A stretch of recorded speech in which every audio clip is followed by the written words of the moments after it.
The topics and opinions expressed in the following show are solely those of the hosts and their guests, and are not those of Pesmo Radio, its employees or affiliates. We make no recommendations or endorsements of any radio show programs or products mentioned on air, on our website, social media accounts, and marketing materials.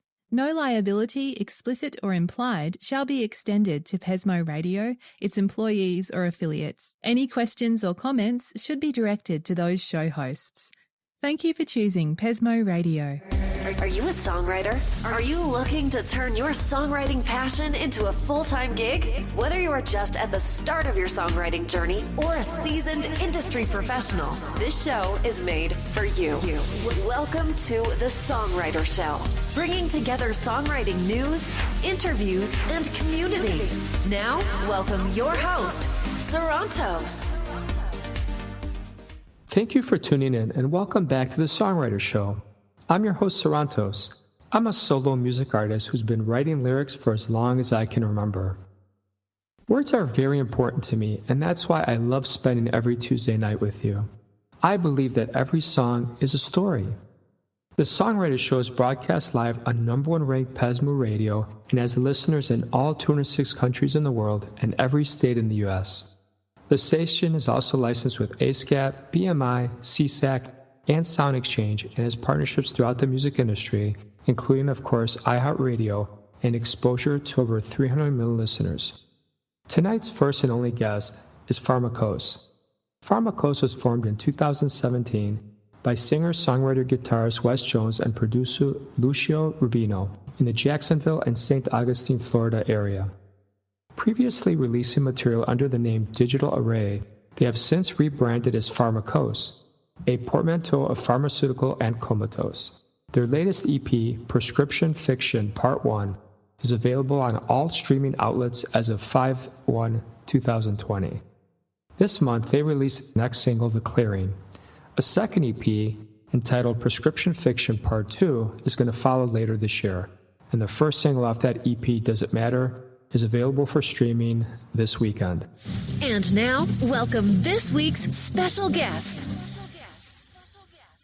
Welcome to the show, Wes. How are you doing tonight? I'm doing well. Thank you for having me. You're very welcome, man.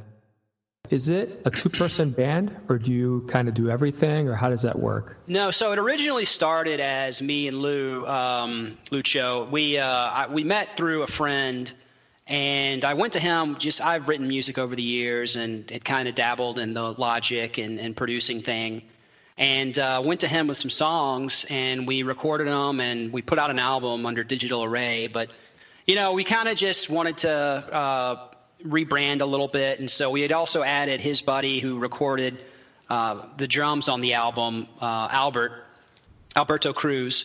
And we also added a lead guitarist, Kevin Horn. And so kind of wanting to redo everything, and then kind of because they joined, we decided to rebrand ourselves as PHARMACOSE. Yeah, that's great, man. There's nothing wrong with rebranding. I remember doing this 7 years, and I think it was my second year out. Somebody suggested that I just start over, start over, and get rid of all my old stuff. It didn't sound good. And I was like, well, you know what? I want this to be part of the journey. I'm like, I don't care if they hear stuff from 7 years ago and they keep seeing how things get better and better. But like in your situation, a rebrand is a great idea.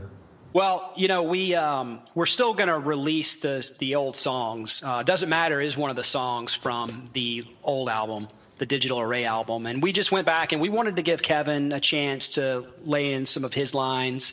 And so he put a really nice solo and added some other lead elements to the song. And that's kind of where we were coming from.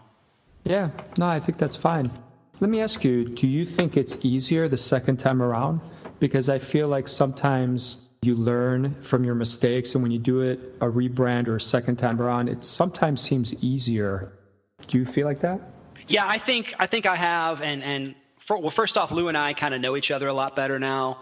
So we're like, I was at his studio last Friday, and we're just, we just know each other so well. We were joking around, having a good time, and then we were also getting work done. So he kind of knows my voice. He kind of knows. We were even kind of. I needed some help with some lyrics. Sometimes I have them all written. Sometimes I don't. And we know each other well enough to where we know like how to bounce things off one another. Yeah. And he's a good filter for me. And so, yeah. Does he help kind of guide you when you bounce things off him as to what's worth releasing or producing or what's worth kind of putting on the scrap heap? Yeah. I think, we only have a few songs that we've started and not finished. I tend to send him some stuff I'm working on, and if he likes it, we move forward with it. If he doesn't, he doesn't really tell me, but I know he doesn't really feel it. So that's kind of one way we do it. And some of the songs we've done on this next cycle of songs from part one, we wrote together, and there's a couple even that we wrote as a group. So I'd like to continue doing that, but it's been tough, with this pandemic. So it's kind of just been me and Lou for the past several months. Yeah, it's tough for sure, man. So you got a cool name, and I love the mixture. Tell me a little bit about the story behind that, because it's a really cool name, I think. Well, so first off, and I don't know, I think some of our fans would know, but I don't know how out there it is. But so I'm bipolar. And in 2017 was when I was diagnosed. It was, I ended up in a mental institution just a clinic for a couple days. And, it really kind of had a big effect on my life. And I kind of had to reboot myself. And I'd known there was problems. Something wasn't right forever. I thought it was just depression, but turns out it was bipolar. And I had just had a really bad manic episode. So me starting this with Lou was all kind of, hey, I want to do something. I want to, you only live once type deal.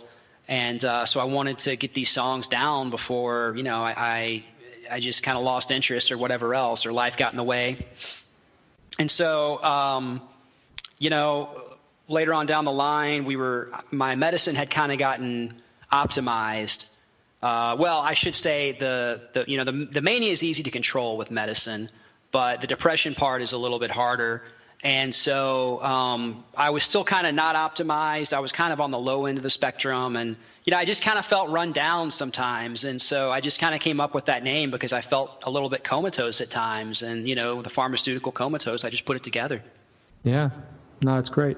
Do you feel like music is a therapy for you? Do you feel like it's therapeutic? Absolutely. I feel like it's just an outlet. I think it's healthy. I think it's just something that I have to do. I kind of have to have some sort of outlet like that. And, I guess it is true what they say that bipolar people tend to be a little bit more creative, and maybe that's where this is coming from. So. Yeah, no, I hear you, and I think your journey is fascinating, and there's so much more awareness now for any kind of mental health issues, and I think it's something that should be in the limelight, because in the old days, people hid things, there's a stigma, and I think that's terrible. So I'm very proud of what you're doing, and I think you're an inspiration to people. Well, the part of it is, I want to just kind of get things off my chest, but another part of it is that I want to, help maybe get people or somebody who's struggling, give them that little push that, hey, maybe it's okay if you get help. It's okay to feel like this, and, you shouldn't be too hard on yourself, because you can't help your nature. You can't help having this disease. Now, it's like diabetes or something else. Once you have the disease, it's your responsibility to take care of it. But, there's so much stigma still with mental health, and, there's people tend to turn that inward and kind of blame themselves, or they don't want to accept their diagnosis. And, this is just a way for me to kind of say, hey, I have it too, or, I'm struggling too, or, we're struggling too. So, you're not alone. Yeah.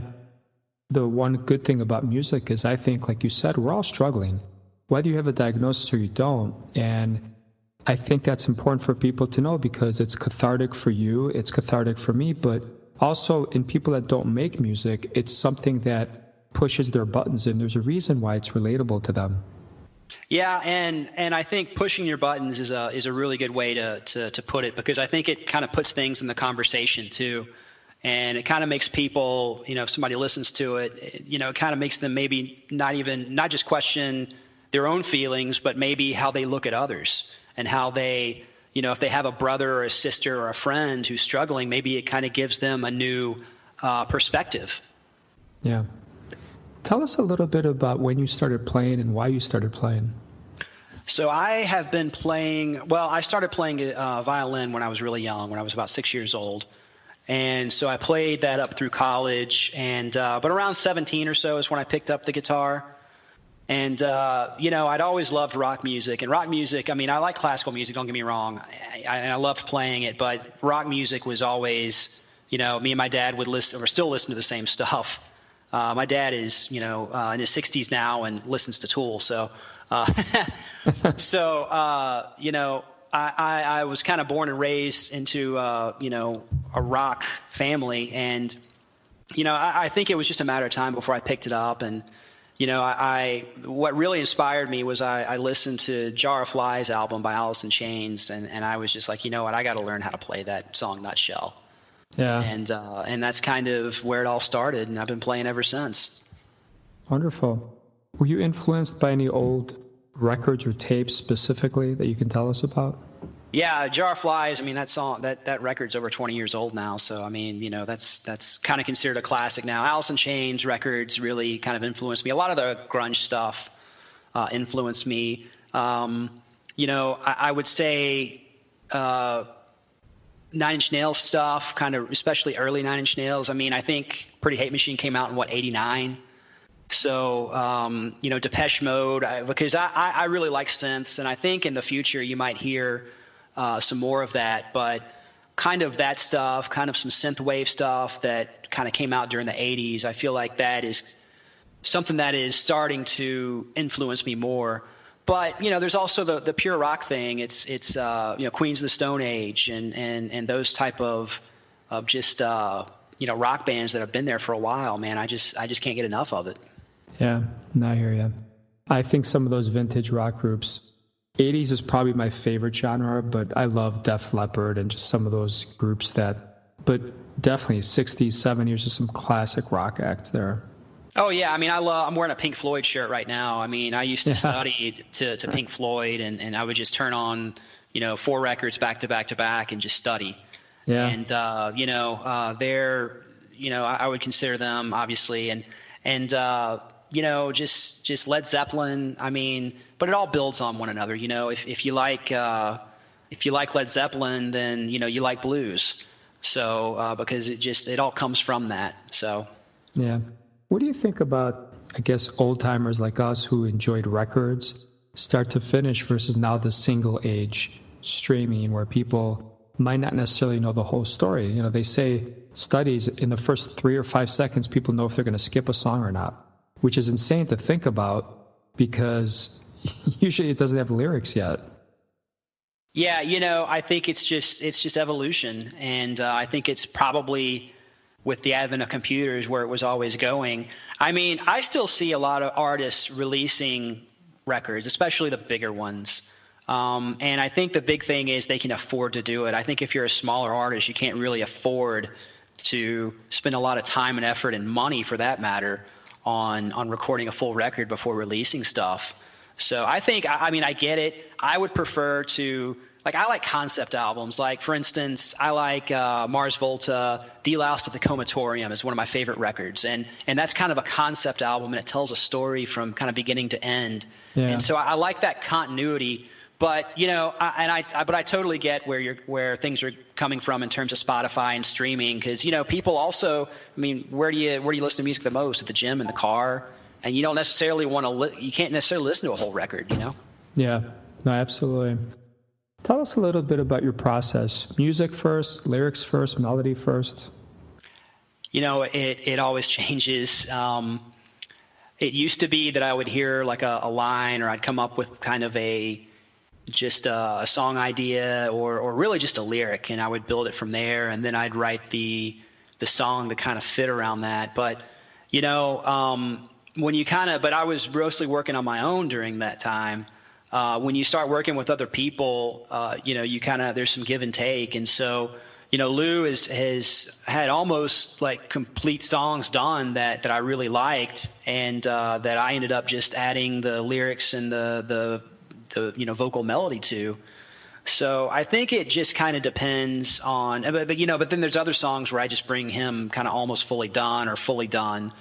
And so it just depends on my mood, if I have a lyric I like, I'll build from there. Or if I have like a riff I like, I'll just build from that. Or, sometimes I've even been just playing around on, my DAW and just messing around with the synth, and just all of a sudden, a few hours later, I've got the skeleton of a song. So. Are there mistakes that you've made on a personal or musical level that you seem to make over and over?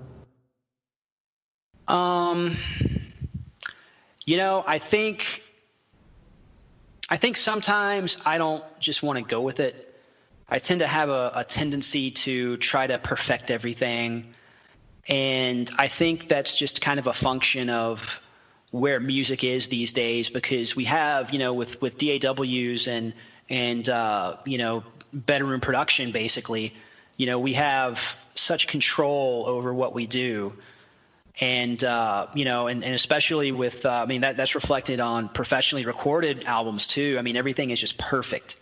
And I feel like we kind of, people who are lesser known acts kind of feel like we have to emulate that perfection and get there. And I don't think we necessarily need to do that though, I think there's something to be said about having like a little bit of sloppiness to it. I think that can be kind of endearing. And I think that, back in the day, records weren't perfect, Yeah. And so I think that, but it's hard for me to just kind of let go and say, I think it's done. So I think if there's one thing I could want to change, besides being as great a guitarist as like, Jimi Hendrix or Prince was, then, I think that would be it. Yeah, you bring up a great point. It is really tough because to me, I try to, especially performances, I think it should be human. Perfectly auto-tuning something or singing your radio hit or your song exactly the same way every time, I think is not what the crowd wants to hear. I know a lot of them do for certain acts, but to me, I think that authenticity and human element is really missing.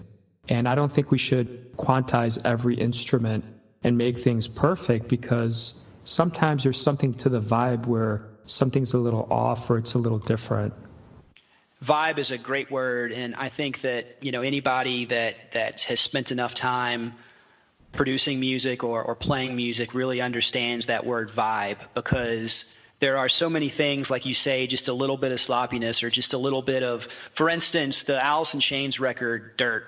It has one of the coolest vibes I've ever heard, but it doesn't particularly sound sonically perfect. Matter of fact, it kind of sounds, a little low quality, a little bit. I wouldn't say low quality, but almost has a lo-fi feel to it. But it's that vibe that gives it. And that's why it's such a classic record. And so, I think certain things like that give, like imperfections, give music character, and I think that contributes to the vibe. Yeah, no, absolutely. I think you're totally right. We're going to hear your song here in about 3 minutes, so tell us a little bit about the song. This song is a little interesting for me because I wrote it maybe about 6 or 7 years ago originally, and so it was one of the songs that I brought to Lou and we recorded.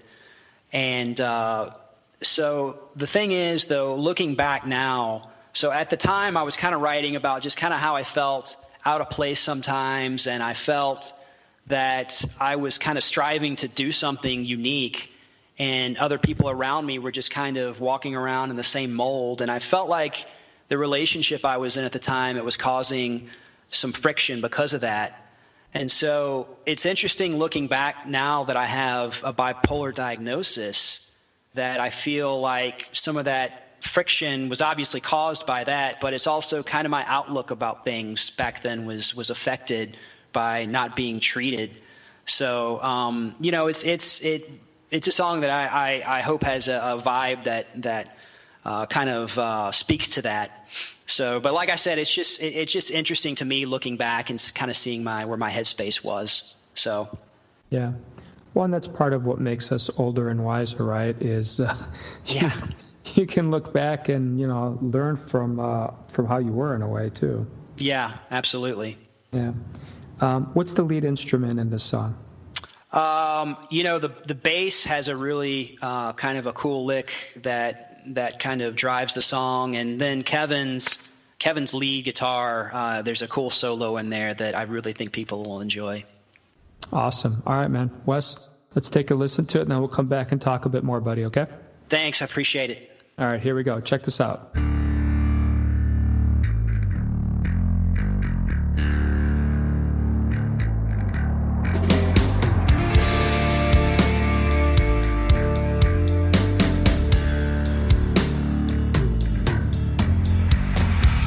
Mother says human nature is wrong. Mother says listen and follow along.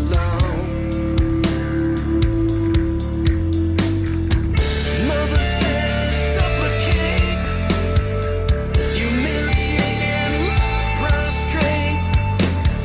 Give yourselves up to a mindless throng.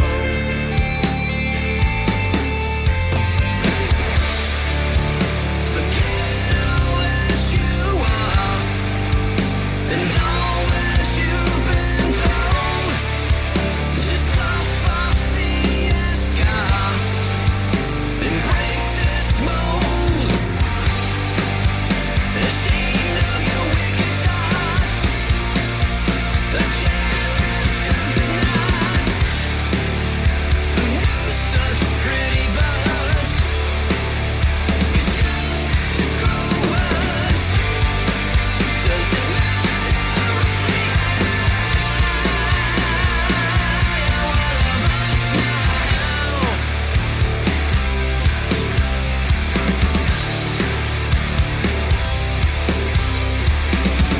Teacher says that's not how men speak. Teacher says no irony, no tongue in cheek. Teacher says keep still. She'll take it all with the stroke of a quill. A good one you'll be till your life is nil.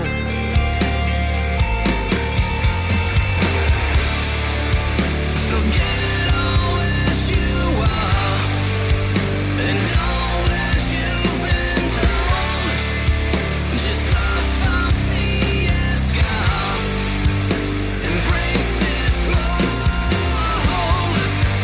Ashamed of your wicked thoughts, a jealous juggernaut who knew such pretty birds could use these cruel words. Does it matter really how one of us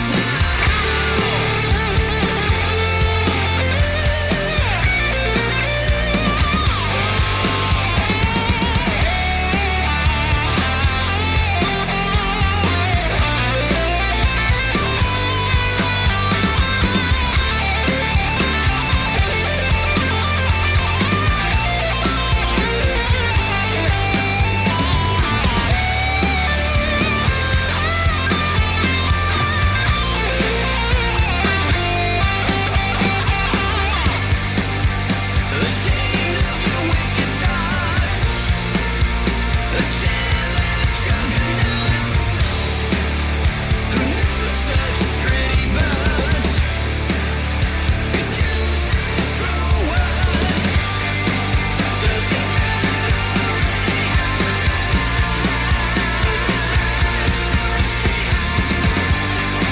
matter Does it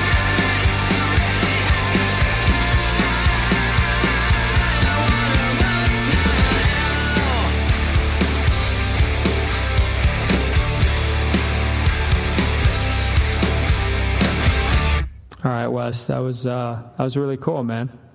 Thank you. Appreciate it. Yeah. Before I forget to ask you, give us your contact information. Where can people buy your music, stream it? What's your website, your socials, anything you want to share with our listeners? Yeah, so our Facebook is primarily where I communicate to people. It's it's PHARMACOSE _band. And it's the same thing for our Instagram. I just like to post some cool pictures of us in the studio. It's at PHARMACOSE_band. I think if what really helps us is if people follow us on Spotify, stream us, and that's kind of, I think where we get the most help. But other than that, we're on all streaming platforms. You can buy it on iTunes or wherever else you purchase your music. So. Yeah, that's great. So that answers Philip's question. He was asking about your information there. So glad we could help him out. Do you have any new videos or anything coming out that we should know about? So we've got 2 videos out. Our latest one is from our song, The Clearing, and it came out 2 or 3 weeks ago, I think 3 weeks ago, towards the beginning of June. So it's relatively new. And then we have a video for our song Checked Out that we released in February. So, they're on YouTube. Please check them out. Awesome. So tell us, what's your favorite 90s jam? Oh, I would say, yes, you got to pick one. I know it's tough. I love karaoke, and I always sing Man in the Box. So. All right. That's cool. Where do you see the music field going in the next 10 years? Any predictions? I think that it's going to kind of be divided into purists versus people who really, really, really use a lot of AI. I think AI in music is going to I think it's not going to take over by then, but I think it's going to have an influence on it. And I think you're going to see a divide between people who embrace that versus people who want to keep it as analog as possible. That's just, I have no idea if that's going to happen, but I do see AI playing a role in music making in the future. Yeah, I tend to agree with you, especially for, quote unquote elevator music or Spotify, some of these playlists. Imagine if they could have AI or control their costs a lot more. They'll make more profit, and really corporations are driven by profit. Well, there's a lot of bedroom guys out there that I really wish I'm kind of jealous of in a way, that are like lo-fi beats producers and, kind of ambient stuff, and they do really well. And I kind of wonder if AI couldn't fill in that niche too. So. Yeah, no, absolutely. If you could pick one genre of movies to watch for the rest of your life, what genre would you pick? I'd pick sci-fi, hands down. Love sci-fi movies. Okay. What was the last good one you saw? Oh, man. What have I seen lately? Gosh. I haven't seen – well, I'll tell you my favorite one is The Fifth Element. That was a classic. I watched it a couple weeks ago. So that was probably the last sci-fi movie I watched. Okay, cool. If you could pick a superpower, what would you pick? Probably teleportation, so I could be in a bunch of different places at once and get more work done. Ain't that the truth? Not get stuck in traffic or in an airplane for 10 hours. Don't get me started on that. Yeah. One of the things I like to ask everybody on the show is about scams. So tell us about something you fell for, something you want to warn us about. Tell us something about scams. Ooh, something I almost fell for recently was I guess it was a link that somebody shared in Messenger and Facebook Messenger, and I thought it was funny, so I clicked on it, and then it said that Facebook it had log in to Messenger, and at the last second before I started in to enter everything, I realized this is a scam and they just want my login information to Facebook. So be careful with that one. Now that you bring that up, I get harassed for people wanting to pay me sponsored ads on Facebook. Man. And I've looked it up, and really what they're looking for is your login information, and they will hack access to your Facebook account. And I can't tell you, every other day I get someone saying, hey, we'll give you $300, $500 a post. And it sounds so tempting, and they're like, oh, it's all through Facebook. It's legit. You just have to verify your sponsored ads thing, and they'll give you like content. You could pick from the 10 articles and post one. Seems super easy, but I would definitely be super careful about that. Yeah. I've looked up some stuff, and really they just want to hack they're going to take over your Facebook account, basically. Man, that's scary. I keep thinking, like, why doesn't Facebook have better protections for people? Yeah. Because I looked it up, and I'm like, it looks totally legit. Facebook has a thing called sponsored ads. Because think about it, as a struggling artist, we're indie artists, what do you think? You're like, man, $300, $500? You're Easy like, money. if I do like one of these a week, I could start promoting my music, you know? Yeah. So they know to target us, man. They really do. Yeah, and there's so much. Another one is probably on Fiverr. There's a bunch of scammers on there that say, hey, I'll send your music to a promoter, or I'll do this or I'll do that for cheap, and just anything on Fiverr. I feel like you got to watch yourself too. So yeah, and Fiverr, I've tried a bunch of things on there, and again, it's, oh yeah, I'll send a million people to your website to listen to your music and crap like that, and it's just doesn't make sense, because that it's going to, if a million people listen to your music, you should see something, right? Right. But, bot traffic is a thing on Spotify that we actually have had. We try to be very careful with, our playlisting and all that, because, botting, if you get on a botted playlist that kind of has you with the wrong genre, it can really mess up who gets your music. Your music won't get in front of the right ears. So, it's botting is just no bueno. Yeah. And I think that's the frustrating thing for indie artists is you don't have the connections the big boys do to know where to put your $100 or $500 for YouTube or Spotify. And you end up putting it in the wrong places, or you eventually, I think like us, give up even trying to put it anywhere because you just get burned all the time. Yeah. And I think if you want to advertise on YouTube or Facebook, a video, or if you want to have an ad or something, that's generally okay. But, anything that people promise to do or help you out doing this, unless they're legit, absolutely legit, and it, then I would be very skeptical. Thing I've seen recently is all these scammers, that's what they tell you. Oh, I can't promise you how many views you're going to get or how many listens you're going to get. And again, you still can't tell difference. They're still in Bangladesh or Turkey. And I've had fake people find me from Facebook ads, from legitimate Facebook ads too, because these bots and these farms or whatever they are, they want to look legit, so they'll click on real things too. So you end up wasting a bunch of money on things that aren't relevant to you. So it's really tough. Yeah, you just gotta really be vigilant, and that's the old adage goes, if it seems too good to be true, it probably is. Really applies to indie artists. Yeah, absolutely. Any strange compliments you've gotten in the last 6 months for your music or your lyrics? Yeah, we got called by like some 20-year-old dude or 18-year-old kid, dad rock. So I thought I didn't know if that was a compliment or what. So it's probably an underhanded one. But, yeah. I'm not that old, so. I think dad rock can be considered anybody over like 25 or 30. Yeah. If they even think you're not young and hip, or if you might have a family, I think they just kind of slap that label on you. Or if you use a guitar. That's right. Which gets us to a whole other conversation about people that don't actually know how to play any instrument.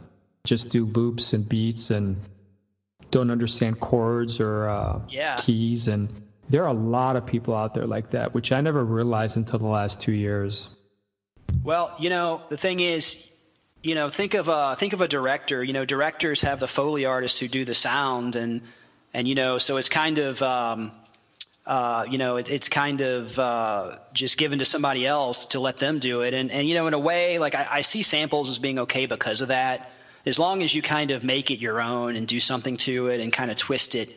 And I get that, but the thing that makes it music is having that human element, like we discussed earlier. So I feel like if you're singing or you're playing the piano or playing any kind of instrument behind it, I think it really adds something to it. And I think it gives us some soul that I think a lot of music today is, not all of it, but a good portion of it's missing. Yeah, or it all sounds the same. Yeah. There's a formula. It's too formulaic. Yeah, absolutely. I remember a couple of years ago, I put out a 7.5-minute rock song, and people were looking at it like, this is like too long. And I'm like, I get the format. I get it. But you know what? Sometimes I want to release a song with like a minute for a bridge. It's okay to do that, Yeah, and I'm guilty, and I shouldn't. I don't want to sound hypocritical. I mean, I'm very guilty of following the formulaic format, just because it's easy and it's what we kind of learn early on when we kind of discover songwriting. But also, it's fun to kind of venture away from that, and it's something that our drummer is really a prog rock drummer, and it's something that I'd like to maybe get into at some point. But and have like an 8 or 9 minute song, but it's just we just haven't gotten there yet. So yeah. Well, and let's be honest, Wes, it's hard to write 2 good verses. You had a third verse, it's like even harder. So it's definitely easier to write shorter songs for sure. It is, and the second verse for me is actually always the hardest thing to write. So it's funny you bring that up. Yeah, no, it's a common thing. I've read so many songwriter tips about that. Write your verse, and then really it's your second verse, and go back and write something before that, and that's really your first verse. And there's all sorts of tips like that, but yeah, it's tough for sure. All right, so tell us a little bit about what do you think about when you're alone in the car? Well, luckily I don't have that long of a commute, so I live 5 minutes away from where I need to be most of the time. And so I don't really spend a whole heck of a lot of time in the car. I do spend a lot of time just thinking about music though, man. And it used to be that I had a long drive because I trained jiu-jitsu also. And before everything shut down, I would think about kind of how I was going to get beaten up that night. So So we have another listener with a question for you, Jenny. She's asking specifically about when coronavirus is gone, do you guys anticipate touring anywhere or doing any gigs? Well, we definitely want to do some gigs. That's for sure. As far as touring, I think that it's too early because especially here in Florida, the cases are really starting to skyrocket. So it's just it's really hard to make any plans that big right now. But certainly when things loosen up, we definitely want to play out. Are they closing things again in Florida? I heard not yet. Not yet. They closed bars. They did close that, but everything else. All of Florida, or is that? Just I think it's all of Florida. I think the governor did that. Yeah, and I know the mayor in Jacksonville. It's mandatory. You have to wear a mask if you're outside in a public place. So, is that not a thing? I thought everywhere. I thought you pretty much have to wear masks everywhere now. Well, some people weren't, some people were, and they didn't really make it a thing. And now they just kind of officially made it a thing. So yeah. All right. Well, that's interesting. Any accomplishments that you guys have achieved as a band that you want to talk about? I think the biggest accomplishment is kind of just starting this from nothing, and now we've got I think we had up to last month 20,000 or something unique listeners on Spotify. So wow, that's great, man. I think, and it kind of ebbs and flows when you have, I think we're at 11 or 12,000 right now in the past 30 days. But I think, that it's just, it feels good to kind of feel like you're getting somewhere and that people may be actually responding to the message that you're sending or the music that you're putting out. So that's impressive. Once you hit 5 digits, that's definitely great. It's a good feeling. Yeah. Now let's hit 6 digits. Yeah, you will. You will, man. Just keep going. You got it. If I visit Jacksonville, where should I eat? There's a really good place that I like. Well, the restaurant sit down would be Black Sheep. It's really good. It's kind of like a French kind of farm to table type deal. Really good. If you kind of just want a more casual meal, they have this burger joint down here, and I don't think they're everywhere yet, but they've got to be soon because it's just way too good. It's called BurgerFi. And they make the most delicious hamburgers. Can't go wrong with a hamburger, buddy. No. Yeah. I was just going to ask you, what's your go-to comfort food? Probably either a hamburger or Mexican. So probably a hamburger, though. All right. Cool. Give us your contact information again, your website, where people can listen to your stuff. Yeah, our website is pharmacose.band. Our Facebook is PHARMACOSE_band, and our keeping with the underscore, our Instagram is @PHARMACOSE_band. So you can kind of check out cool pictures of us on Instagram, and then Facebook is kind of more the news, and we try to post articles that people have, if there's anything like that, or interviews or that sort of thing on Facebook. So that's kind of our primary medium. Wonderful, man. Wes, I want to thank you and PHARMACOSE for being on the show so much. Thank you very much for having me. Thank you. You're welcome. You're welcome, man. So to any listeners out there who may be artists, if you wish to be on the Songwriter Show, I invite you to just submit the interview request form or just email me. I want to thank everyone for listening, and I hope everyone's unique story gets heard around the world. My name is Sarantos. Please join me every Tuesday night to hear other amazing artists share their fascinating behind-the-scenes stories right here at the Songwriter Show. And tonight, I'm going to leave you with my new song coming out next week. So this is the first time anyone's hearing it. It's a sneak peek. It's a song about one of my pet peeves. Just be honest with me, and I can handle anything. Just don't lie to me, because I hate lies. So, of course, the song is called Lies. And it's an EDM summer song, so I hope you enjoy it. Have a great night. I'll see you guys next Tuesday.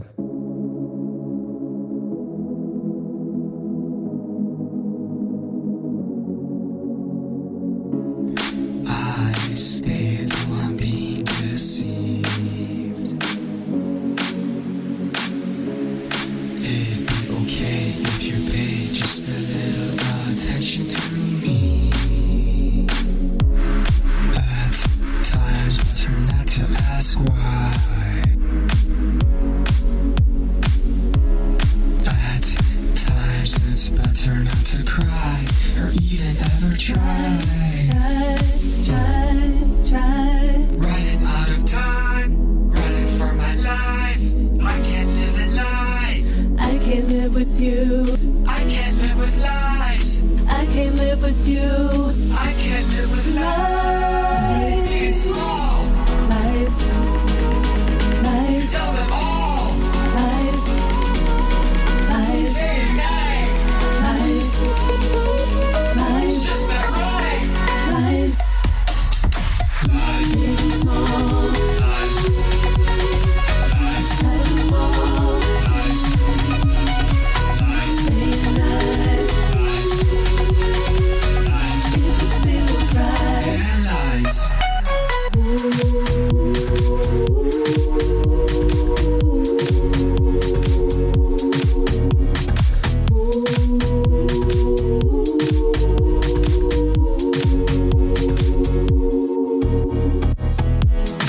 Years fly by, my life might be ruined. You're not at my side when you're out there doing what you're doing. I wake up faithful, hoping that you'll be there.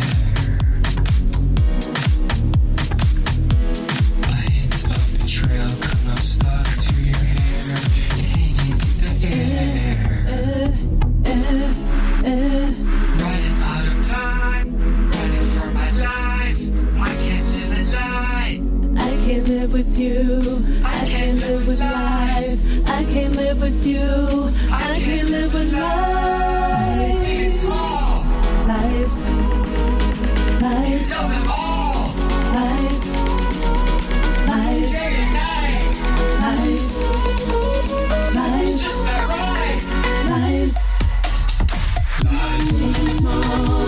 lies, lies, Tell them all. lies, lies, Day and night. lies, lies, It just feels right. and lies. Why the hell do you do this shit to me all the time?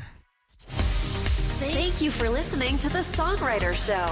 To keep the momentum going, head over to www.songwritershow.com and join our free music community of artists, songwriters, and producers. That's www.songwritershow.com. Thank you for choosing Pesmo Radio.